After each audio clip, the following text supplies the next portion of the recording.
ઘટના ન બને તેને રોકવા માટે રાજકોટ દ્વારા એક અનોખી પહેલનો અત્યારે વિચાર આવ્યો છે। રાજકોટના જે ગરબા આયોજકો છે તેમના દ્વારા વિચારને મૂકવામાં આવ્યો છે।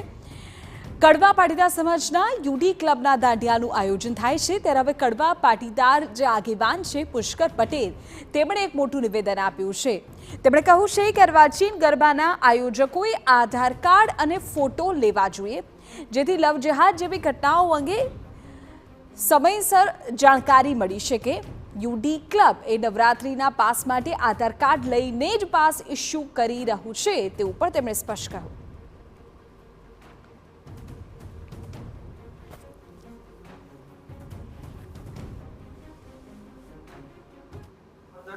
हमारे ત્યાં તો આ પદ્ધતિ બહુ પહેલેથી છે કે આધાર કાર્ડ આપે અને એના આધારે એનો પાસ બને અને ત્યારબાદ જ્યારે એ પાસ લેવા આવે ત્યારે ઓરિજિનલ આધાર કાર્ડ લઈને જ એ પાસ ઇસ્યુ કરવામાં આવે છે। બધા પોતપોતાની વ્યવસ્થાઓ કરતા હોય છે પણ તમે કેમ પારિવારિક માહોલ જળવાઈ રહે એના માટે જે કરવું પડે એ બધા આયોજકોએ વિચારવું। તો આધાર કાર્ડ સાથે પાસ ઇસ્યુ કરવા આ પ્રકારની વાત અત્યારે સામે આવી છે। જે રાજકોટના ગરબા આયોજકો છે યુડી ક્લબના આયોજકો તેઓ આ પ્રકારે પાસ ઇસ્યુ કરી રહ્યા છે અને સ્પષ્ટ કરી રહ્યા છે કે જો આધાર કાર્ડ અને ફોટો લેવામાં આવે તો લવ જેહાદ જેવી ઘટનાને રોકાવી શકે। આપણી સાથે ફોન લાઈન પર ધર્મગુરુ યોગી દેવનાથ બાપુ જોડાઈ ગયા છે। મહારાજી, જે પ્રકારે રાજકોટથી અત્યારે સમાચાર મળી રહ્યા છે કે ત્યાં એક ગરબાના આયોજકો હવે લવ જેહાદ જેવી ઘટનાઓ ન બને તેને રોકવા માટે આધાર કાર્ડ અને ફોટો લેવાનું વાત કરી રહ્યા છે કે એના આધારે જો પાસ ઇસ્યુ થાય તો આવી ઘટનાને રોકી શકાય। તમે માનો છો કે આ પ્રકારની જો પહેલ રાજ્યભરમાં કરવામાં આવે તો જે ઘટનાઓ બને છે તેને રોકી શકાય? ચોક્કસ નથી। એમાં તો ગયા વર્ષે આપણે જોયું છે 2-3 વર્ષથી આ બધું થાય છે અને આ કરવો જરૂરી છે કે વિધર્મીઓને સનાતન ધર્મથી કોઈ લેવો દેવો ન હોય નહીં, એને કોઈ માતાજીથી કોઈ લેવો દેવો ન હોય તો એ તો હિન્દુ દીકરીઓને ફસાવવા માટે જ આવતા હોય છે। તો વિધર્મીઓનો સનાતન ધર્મની અંદર શું કામ? અથવા સનાતન ધર્મની પૂજા પાઠ થાય છે, માતાજીના ગરબા થાય છે તો એનો ત્યાં શું જરૂર છે? એનો શું કામ? એનો કોઈ કામ નથી, કેમ કે એને કોઈ આપણો ધર્મ સ્વીકારે નથી, આપણે ધર્મને માનતા નથી। તો એ ગરબાને અંદર કેવલ ને કેવલ આવે છે હિન્દુ દીકરીઓને ફસાવવા માટે। એટલે આ પગલો મારો માનવો છે બહુ સારો છે અને એની પ્રશંસા જેટલી થાય એટલી ઓછી છે ને। દરેક જગ્યાએ આવો થવો જોઈએ। વિધર્મીઓનો સનાતન ધર્મને અંદર કોઈ જરૂર નથી, સનાતન ધર્મની ગરબીઓ થતી એની અંદર કોઈ જરૂર નથી। એટલે જે પણ કાર્યકર્તાઓ છે એ કરે છે એ સારો છે અને વધારવા લાયક છે।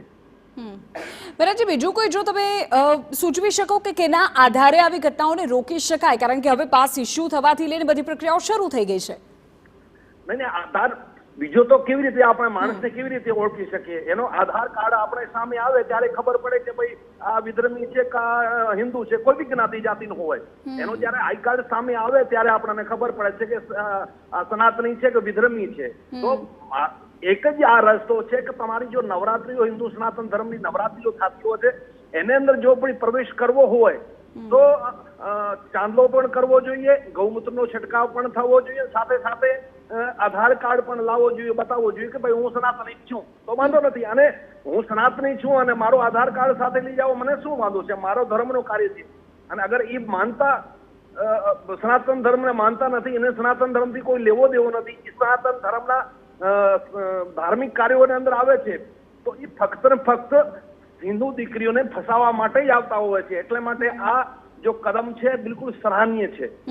અને મહારાજ, જે પ્રકારે રાજકોટના એક ક્લબની આ પહેલ છે, શું આપ એવી અપીલ કરશો અથવા આપના માધ્યમથી એવું કહેશો કે બીજા બધા આયોજકો પણ આ બાબતે આગળ આવે અથવા તો કોઈ ચોક્કસ પગલાં લેવાય? ચોક્કસ ચોક્કસ। હું સર્વે સનાતનીઓને જો પણ જ્યાં ગરબીઓ થતી હોય છે, માતાજીના કીર્તન ભજન થતા હોય છે, હું બધાને સર્વ સનાતનીઓને અપીલ કરું છું દરેક જગ્યાએ આવો કરવો જરૂરી છે।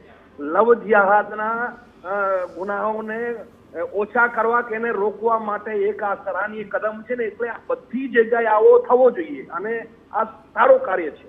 ઓકે, આભાર મહારાજજી અમારી સાથે જોડાવા બદલ. યોગી દેવનાથ બાપુ કે જેઓ કહી રહ્યા છે કે આઈ કાર્ડ હોય, જો આઈડેન્ટિટી કાર્ડ હોય તો જ વ્યક્તિને ઓળખી શકાય. અને આ માત્ર રાજકોટના એક ક્લબનું જ્યારે આયોજન છે ત્યારે અન્ય પણ આયોજકો આગળ આવે અને તેઓ પણ આ જ પ્રકારે જે નિયમો છે ઘડે, જેથી લવ જેહાદ જેવી ઘટનાઓને રોકી શકાય.